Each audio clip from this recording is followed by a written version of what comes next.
Good morning, everyone, and welcome to Morning Markets on Friday, the 17th of July. The eagle-eyed will have spotted that the location has changed. I haven't been decorating, actually. I'm here in the office in Newcastle today. So a couple of things to discuss this morning as a team at True Potential we've been discussing as a group this morning. The first of which is just looking at asset markets and how they've performed over the past 24 hours, but indeed a little bit of a trend that we've seen over the past few days in equity markets has been the underperformance of the Nasdaq, that more technology heavy index relative to some of the other US indices.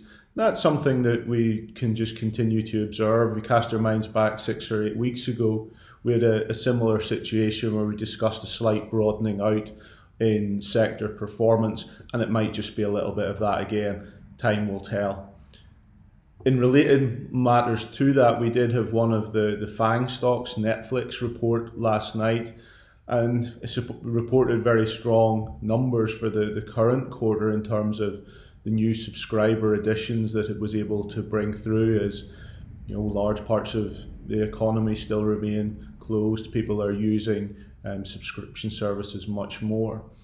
What did cause a little bit of concern with the numbers in the aftermarket for some of its investors was the decline or the difference between subscribers that they were suggesting for the coming quarter at 2.5 million versus the market expectation of 5 million, and that did cause the share price to come off in the aftermarket. And that's something that has fed through into other equity markets today when we look at what's happening in terms of the Asian markets overnight, and then also just how Europe has opened this morning, slightly weaker equity markets. The sovereign bond markets yesterday, we saw yields continue to move in, both on the US 10-year and on the UK 10-year gilt. And that's something that I think is interesting, particularly in the case of the US, where we did see relatively good economic numbers.